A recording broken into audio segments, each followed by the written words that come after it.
Jasprit Bumrah is back in Indian ODI team after 2023 world cup. 3 साल के बाद finally Bumrah की वापसी हुई है और इससे नजर आता है कि इंडिया की इंतहाई फुल स्ट्रेंथ टीम जो है ना, वो इंग्लैंड के 3 वनडेज खेलेगी अगले महीने। और इस स्क्वाड के अंदर कोहली की भी वापसी हो चुकी है। इस स्क्वाड के अंदर बड़े बड़े सरप्राइजेस हैं, but I think so I will start with batting, जहां पे बहुत बड़ा सरप्राइज दिया है कल जिस बंदे ने सेंचुरी स्कोर की है। अपनी अच्छा नहीं था, दूसरे में उसने सेंचुरी स्कोर कर दी and he is such big and मजेदार किस्म का, इंटरेस्टिंग किस्म का टैलेंट है, जिसने टेस्ट क्रिकेट में बड़ा कमाल का स्टार्ट किया। जेसवाल वो कोहली की रिप्लेसमेंट में आया था and this is the system Bilal, जो मैं तुम्हें कहता हूं कि भाईजान, अगर एक बंदे ने सेंचुरी कर दी, डबल सेंचुरी कर दी, अगर वो जिसकी रिप्लेसमेंट में आया वो बंदा ठीक होके वापस आ गया ना, no you will have to sit on the bench unless team में से कोई बंदा परफॉर्मेंस की वजह से बाहर नहीं होता या फिर कोई इंजरी की वजह से बाहर नहीं होता। तो ये वो सिस्टम है मुझे लगता है जिसकी वजह से India is the best team, probably all format best team है इस टाइम दुनिया में। और ये कोई पाकिस्तान छोड़ो, कोई बंदा ये जरूरत नहीं कर सकता कि जायसवाल ने कल सेंचुरी की, आज आप स्क्वाड अनाउंस करो और उसका नाम ही ना हो। यार नहीं, वो आई नो ऑप्टिक्स ऐसे ही नजर आते हैं, बट देखो there is no comparison between Kohli and Jaiswal. तो मैं नहीं बाई करता इस आर्गुमेंट को। आई थिंक इमेच्योर नहीं, आई थिंक सो क्लब। वो 16 का भी स्क्वाड अनाउंस कर सकते थे, वो किसी और की जगह पे डाल सकते थे ना। मैं ये नहीं कह रहा कोहली को रिप्लेस करेगा। नहीं नहीं, ऐसा नहीं है। वो लाइक टू लाइक रिप्लेसमेंट तो आपको चाहिए ना। अगर आप ये तो नहीं कर सकते कि अब आपने कोहली को डालना है तो आप नीचे से किसी फास्ट बॉलर को ड्रॉप कर दो, या स्पिनर को ड्रॉप कर दो, या किसी विकेट कीपिंग ऑप्शन को ड्रॉप कर दो, या श्रेयस अय्यर को ड्रॉप कर दो। ऐसा तो हो नहीं सकता था। आपने नंबर के हिसाब से ड्रॉप करना था। एंड देखो जायसवाल बहुत कमाल है, बट इंडिया की ये सबसे खुशकिस्मती समझो कि they have so many selection dilemmas, कि उनके पास हर प्लेयर के ऊपर जो है ना दो दो तीन तीन ऑप्शन होते हैं सेलेक्ट करने के लिए। And players have to wait for their turn and sit out of it. तो ये तो डायलेमा है, बट देखो आई थिंक कि ये मेच्योरिटी की निशानी है कि जब आपके बेशक इवन आपके जो सब्स्टिट्यूट प्लेयर्स हैं, जो आपके सेकंड ऑप्शंस हैं, वो परफॉर्म करते हैं, तो उसके बावजूद you stick with the first options and you make sure के you will continue with what has been planned in long term. तो इसी वजह से आपको लॉन्ग टर्म में फिर रिजल्ट्स भी अच्छे आते हुए नजर आते हैं। देखो हमने सबको पता है कि जो मर्जी हो जाए, Virat Kohli will be playing the 2027 world cup. तो जब आपका वर्ल्ड कप खेलना है उस लड़के ने, तो क्यों नहीं आपने उसको रन क्यों नहीं देना? He is out of the other two formats, तो उसके पास यही गेम टाइम है and he should get the game time. और इट्स नॉट अबाउट के क्या उसका नाम है कि उसकी परफॉर्मेंस है या नहीं। The only concern I think is fitness, क्योंकि कोहली की आई थिंक हैमस्ट्रिंग पुल हुई थी, तो उसकी वजह से कुछ फिटनेस इश्यूज चल रहे हैं। वो मोस्ट प्रोबब्ली बैंगलोर में उसका रिहेबिलिटेशन में टेस्ट होगा एंड दे विल सी के if he is fit enough और not. And subject to fitness है, तो hopefully he will be fit and we will see him playing. मुझे तो लग रहा है कि obviously this is the right call, इसमें कोई लगने वाली बात नहीं है। Will see and I am hopeful कि Kohli will make a strong comeback. And यार 3-0 ऑन द कार्ड नजर आता है, जिस तरह का स्क्वाड इंडिया ने सेलेक्ट किया है ना। It is absolutely formidable. सिर्फ और सिर्फ अगर मैं बोलूँ ना, शायद कुछ आपको बॉलिंग के अंदर may be you could have done a little bit more. Batting आपकी बहुत तगड़ी है, सिर्फ बैटिंग आपकी लंबी नहीं नजर आ रही। तुम्हें बैटिंग लंबी नजर आ रही है? यार ये, हाँ हाँ, बोलो। क्योंकि पांड्या आउट है, पांड्या नहीं खेल रहा, पांड्या की कोई इंजरी के इश्यूज है, पांड्या नहीं खेल रहा। तो तुम्हें बैटिंग के लाइनअप लंबी नजर आ रही है, या नंबर 6-7 पे खत्म होती हुई नजर आ रही है? ये वो मुझे बैटिंग लाइनअप नजर आ रही है कि ब्रदर, जहां पे इंडिया ने वो स्क्वाड अनाउंस किया है, मैं ऐसे आंखें डालता हूँ ना स्क्वाड के ऊपर and it is so much sorted. मुझे पता है कहां से क्या 11 खेलनी है। ये इंडिया खूबी है कि Shubman Gill is opener with Rohit Sharma, straight forward, ठीक है। रोहित और गिल दोनों ओपन करेंगे। 3 पे तुम्हारा कोहली है, 4 पे श्रेयस अय्यर है, 5 पे ईशान ना केएल राहुल है, ठीक है। अब नंबर 6 का ईशान नहीं जहां पे तुम खिलाओगे? पांड्या का कह रहे हो कि वो मिसिंग हो सकता नहीं, है। ईशान नहीं खिलाओगे तुम? हाँ, ईशान नहीं खिलाओगे? कौन नहीं?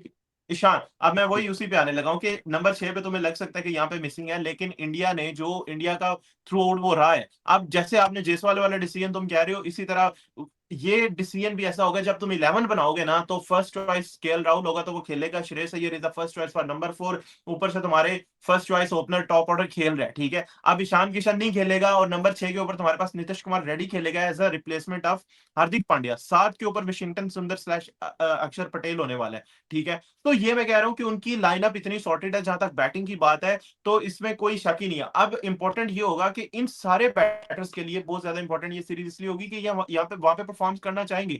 जिस तरह तुम्हें पता है कि ये 3-0 होने वाला है, काफ़ी ज़्यादा लोगों को पता है ये 3-0 होने वाला है, और जो इंग्लैंड के इस टाइम हाल चल रहे हैं, जो उनके कर्फ्यू टूट रहे हैं, और टेस्ट टीम के अंदर तुमने देख लिया जिस तरह की बेन स्टोक्स ने हरकत की है एज़ अ कैप्टन, और हालाँकि उसको एक्सटेंडेड रन मिला हुआ है उसको और कोच को। तो अब फिर उसके बावजूद तो इंग्लैंड तो मुझे यहाँ पे नज़र नहीं आ रहा, बेशक हैरी ब्रूक हो या कोई भी हो, तो this Indian team is very strong, और इस टाइम इंग्लैंड के हालात बहुत पतले हैं।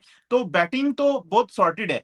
अब मसला जहाँ पे आना है वो जो तुम कह रहे हो कि ईशान किशन खेलेगा या नहीं खेलेगा, उसमें भी मुझे लगता है कि इंडिया इतना कंफ्यूज शायद ना हो, और straight forward KL Rahul main as a main choice वही खेलेगा। तो मुझे तो नहीं लग रहा है ऐसा कोई मसला होगा। हाँ, अब आगे जाके तुम देख सकते हो अक्षर पटेल और वाशिंगटन सुंदर ऑलराउंडर्स में से नीतीश कुमार रेड्डी, तो कैसा एक ऑर्डर बनता है कि जो डेप्थ इनको देगा। तो जो आपने बोला कि मे बी वो नीचे जाके बैटिंग डेप्थ में प्रॉब्लम हो, मुझे तो वो प्रॉब्लम नज़र इसलिए नहीं आ रहा क्योंकि ऑलराउंडर्स देखो, हर्षित राणा ऑलराउंडर, नीतीश कुमार रेड्डी ऑलराउंडर, अक्षर पटेल ऑलराउंडर, और वाशिंगटन सुंदर, यार 4 अच्छे खासे ऑलराउंडर्स हैं बिलाल।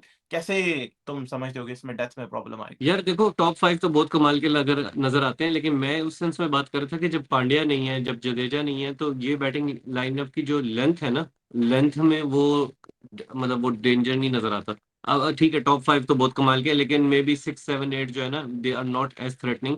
ठीक है, वो ऑन थ्योरी इन पेपर तो अच्छे लगते हैं आपको कि देर ऑलराउंडर, सब जो है बैटिंग कर लेते हैं ये वो, बट क्या they are going to be really that dangerous जैसे पांड्या और जडेजा होते थे? तो मुझे वो वाली फीलिंग आती है कि नहीं नहीं, उतना नहीं। वैसे तो इंडिया ने ये कर दिया है कि अब तो वो बॉलर सेलेक्ट ही नहीं करते जब तक वो बैटिंग नहीं कर लेता। अब तो इवन उनका बुमराह भी थोड़ा बहुत स्कोर करता है, और शायद अब I guess the only person who doesn't really bat in Indian lineup is Kuldeep में भी, कि कुलदीप जो है वो बिल्कुल बैटिंग नहीं करते। हुँ। लेकिन बाकी तो उन्होंने अपने सिलेक्शन क्राइटेरिया ऊंचे कर दिए हैं भाई, कि अगर आप बॉलर हो तो आपको बैटिंग करनी आनी चाहिए। तो वो तो है, लेकिन मैं इस सेंस में कहता कि हाँ, टॉप 5 एक्सट्रीमली डेंजरस, लेकिन maybe the next 3 are not so dangerous. If you can run through the top 5, तो फिर they can maybe see at a tail collapse. लेकिन ये है कि इंडिया के टॉप 5 को रन थ्रू करना इज नियर टू इम्पॉसिबल, जिस तरह की भी कंडीशंस हो, जिस तरह का भी पेस अटैक हो, स्पिन अटैक हो, जो भी हो, it's not going to be easy. खैर, इसकी अगर बॉलिंग की हम बात करें, अब गुरनूर बरार का ये फर्स्ट उस तरह का टूर होगा बड़ा, और अभी उसका डेब्यू भी हुआ था ओडीआई में, अर्शदीप सिंह और जसप्रीत बुमराह, प्रसिद्ध कृष्णा, हर्षित राणा। तो ये पेस बॉलिंग है जहां पे मुझे लगता है कि किसी ना किसी मौके पे इंडिया चाहेगा कि एक आध फास्ट ऑलराउंडर के साथ वो 3 फास्ट बॉलर, तो 4 वाला वो टेस्ट हो जाए उनका। और प्रोबेबली उसमें मुझे लगता है कि बुमराह शायद पहले 1-2 मैच खेलेगा और फिर आखिरी मैच में रेस्ट करेगा, क्योंकि वर्कलोड मैनेजमेंट करते-करते वो सिंस 2023 वर्ल्ड कप अब आके बुमराह देखो टीम में आया है। दिस इज समथिंग कि जो मुझे वहां पे इस तरह की चीज अच्छी लगती है कि अब बुमराह जैसा वो एक ऐसा बंदा है जिसको जिसको आपने इंजरी से भी बचाना है, जिसके आपने वर्कलोड मैनेजमेंट भी करना है, और उसके साथ फिर आपने टूर्नामेंट भी जीतना है। T20 वर्ल्ड कप का सेमीफाइनल, फाइनल, जिस तरह से बुमराह ने जिस तरह की उसमें परफॉर्मेंस दी, फिर 2024 का वर्ल्ड कप भी उसने जितवाया, तो अब इंडिया ने देखो उसको T20 में उस तरह से यूज किया और वनडे के अंदर खिलाया ही नहीं। और अब वनडे के अंदर वो खेलेगा और T20 और बाकी सबसे दूर रहेगा, एंड देन वो 2027 तक उसको लेके जाना चाहते हैं। अब यहाँ पे मेरे ख्याल से बाकी बॉलर्स के अभी ये टेस्ट होगा कि इंग्लैंड की कंडीशंस के अंदर उनके फास्ट बॉलर्स किस तरह की परफॉर्मेंस देते हैं। तो आई वुड से कि ये गुरनूर बरार को शायद एक आधा मैच मिल जाए, बट अर्शदीप, जसप्रीत बुमराह ये मेन ऑप्शन होने जा रहे हैं इंडिया के, और उसमें भी प्रसिद्ध कृष्णा ने कल के मैच में 5 विकेट लिया है। बट उससे पहले जब जब वो खेला है तो इतनी अच्छी मैंने उसकी इंटरनेशनल परफॉर्मेंसेज नहीं देखी। लेकिन इंग्लैंड की कंडीशंस में और अब ये जो वनडेज खेले जाएंगे, ये दो बड़ी टीम्स के दरमियान ऐसा वनडे होगा जो पीछे रूल्स भी तब्दील हुए हैं। तुमने देखा होगा कि अब 35 ओवर से आपने ऑनवर्ड्स दोनों बॉल्स में से एक बॉल चूज करना है, ताकि वो बॉल और ज्यादा रिवर्स हो सके। तो ये जो आखिरी 15-16 ओवर्स होने जा रहे हैं ना, तो उसमें अब आई वुड बी लुकिंग के भाई इंडिया के बॉलर्स क्या करते हैं, क्योंकि हमने इंडिया का रिवर्स स्विंग रिसेंटली T20 के अंदर भी देखे हैं। And Arshdeep is good bowler उस काम के लिए कि वो as a left arm seamer जब राउंड द विकेट आता है तो उसका अच्छा खासा जो है ना वो रिवर्स स्विंग होता है। तो इस लिहाज से भी ये इंपॉर्टेंट होगा, और इनके 3 जो वनडे हैं तीनों डिफरेंट वेन्यूज पे भी हैं। तो बहरहाल ओवरऑल जब मैं इंग्लैंड को देखता हूं तो ये स्क्वाड मुझे बहुत ज्यादा स्ट्रांग लगता है, लेकिन फास्ट बॉलिंग एक ऐसा एरिया रहेगा जहां पे मेरी नजर होगी कि इंडिया जो है एक्चुअली में कैसी परफॉर्मेंस देता है। हाँ, पेस अटैक काफी नया नया लग रहा है। बुमराह के अलावा अर्शदीप थोड़ा बहुत एक्सपीरियंस्ड है, बाकी लड़के तो काफी इन्होंने ऐसे डाल लिए हैं नए हैं। मैं तो शौक था देख के कि क्यों सिराज और शामी क्यों नहीं कंसिडर हुए। डू यू नो एनीथिंग कि क्यों वो कंसिडर नहीं हुए? यार शमी काफी टाइम से इंडिया टीम से बाहर है, और उस पे काफी ज्यादा क्रिटिसिज्म भी इस चीज को लेके होता है कि यार शमी कहाँ है, और शमी भी इधर उधर पोस्टिंग शोस्टिंग करता रहता है। तो मोहम्मद शमी, पता नहीं अब एज फैक्टर आ गया है कि गंभीर उसके साथ भी उस तरह से नहीं जाना चाहता। बट सिराज सिराज को तो रिसेंटली रेस्ट वगैरह करवाया था, और वो शायद फिर आ जाए। लेकिन सिराज इन एंड आउट होता रहता है। लेकिन ओवरऑल जो है ना वो बुमराह, अर्शदीप, सिराज यही अब मेन ऑप्शन था। शमी कहीं नजर नहीं आता सिंस मेरे ख्याल से चैंपियंस ट्रॉफी लास्ट खेला था। ये सिराज का तो मुझे लगता है कि शायद इंडिया में एक माइंडसेट है कि सिराज जो है ना, मे बी सिराज वो मे बी इतना कंसिस्टेंट नहीं है ओडीआई क्रिकेट या लिमिटेड फॉर्मेट में, तो उसकी कंसिस्टेंसी को लेके ना तो शायद they want him to focus on test cricket, और वो टेस्ट क्रिकेट में ही उसको ज्यादा यूटिलाइज कर रहे हैं। May be that hmm. Argument valid also कि यार सिराज की परफॉर्मेंसेज ओडीआई में इतनी अच्छी नहीं है जितनी अच्छी टेस्ट क्रिकेट में है, तो वो शायद उसको उधर यूटिलाइज करें। बट शामी तो बहुत कमाल का था यार, आई डोंट नो कि क्यों उसको साइडलाइन कर दिया और किस वजह से किया। आई एम नॉट श्योर, कोई इंजरी के मसले हैं या वो बस एज की वजह से, या दे मूव्ड ऑन थिंकिंग कि भाई बस हमें नहीं चाहिए तो नहीं चाहिए। आई एम नॉट श्योर क्या है, but Shami was exceptional. I think last champions trophy में खेला था, उसके बाद से नहीं नजर आया ना।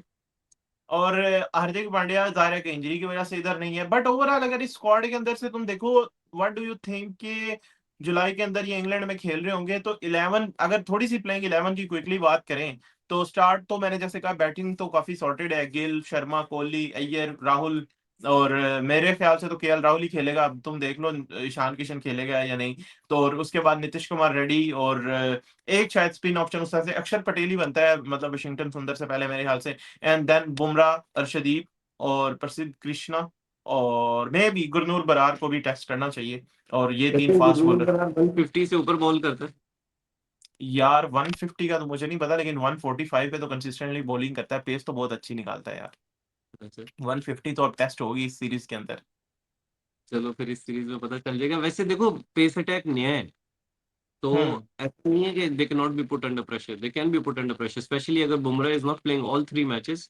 तो फिर पेस अटैक के लिए जो है ना, कौन लीड करेगा? अर्शदीप लीड करेगा, तो यार इनएक्सपीरियंस हो बुमराह जाए। इतना, हाँ तो वो तो इस सीरीज के अंदर भी उनका देखो बुमराह भी नहीं था, और काफी मतलब कोई भी खास सीनियर बॉलर नहीं था। प्रसिद्ध कृष्णा, भाई अर्शदीप, और ये तो सीरीज अफगानिस्तान के साथ ही ना, अभी अफगानिस्तान को तो नहीं खेलने जा रहे ना, अब अभी तो ये आपने बात तो है। हाँ अभी लेकिन देखो, तो अच्छा मैं एक बात बहुत इंपॉर्टेंट है जो हम शायद मिस कर रहे हैं, हम ज्यादा स्क्वाड के ऊपर फोकस्ड हैं, और वो ये है कि इंग्लैंड जो कंडीशंस बनाएगा वो फुल बैटिंग कंडीशंस होगी। वो 300-350 वाली कंडीशंस होंगी। तो ऐसी कंडीशंस के अंदर ये पेस अटैक जिस तरह से टेस्ट होगा, अब वो देखने की बात है कि बुमराह तो चलो हमें पता है क्या कर सकते हैं और किस तरह का बॉलर है। बट बरार, अर्शदीप और प्रसिद्ध कृष्णा के लिए बहुत बड़ा चैलेंज होने जा रहा है उस कंडीशन के अंदर कि बैटिंग कंडीशंस अगर आ गई ना, तो फिर बेशक मैचेस इंडिया जीत भी जाए ना, तो वो एक जो बॉलिंग का टेस्ट होता है ना 350 वाला, वो बहुत तगड़ा होने जा रहा है। हाँ, मैं वही कह रहा हूँ। देखो, India is favourite to win this series, और मैं अभी भी यही प्रेडिक्ट करूंगा 3-0 होने वाला है, ठीक है। लेकिन हम्म। वो बैटिंग की वजह से हम बोल रहे हैं, जितने टॉप गन्स है ना वो सब बैटिंग के अंदर नजर आ रहे हैं। बॉलिंग के अंदर अदर देन बुमराह आपको वो थ्रेट नहीं नजर आती कि अगर बुमराह ना खेल रहा हुआ तो 40 ओवर आपको बहुत ही मतलब इजी किस्म के ओवर मिलने हैं, 40 ओवर अगर बुमराह के अलावा भी। तो यार कुलदीप से आप पूरे 10-10 ओवर कराना शायद मुश्किल होगा, या अक्षर पटेल से भी 10-10 ओवर कराना मुश्किल होगा। आई डोंट थिंक 15 से ज्यादा ओवर करा पाएंगे बिटवीन द स्पिनर्स, जैसी कंडीशन होगी। जो फ्लैट ट्रैक अगर इंग्लैंड में बनेगा तो उस पर स्पिनर क्या ही कर पाएगा।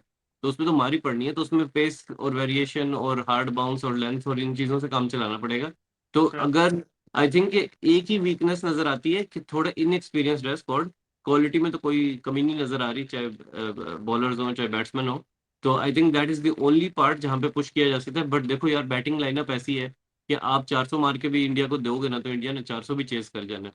जिस तरह के बिल्कुल। धमाकेदार रन इकट्ठे किए हुए हैं ना इन्होंने, तो I think India will again go back to the same reliance के भाई, पहले बॉलिंग करो, जितना मारेंगे उससे ऊपर हम मार देंगे।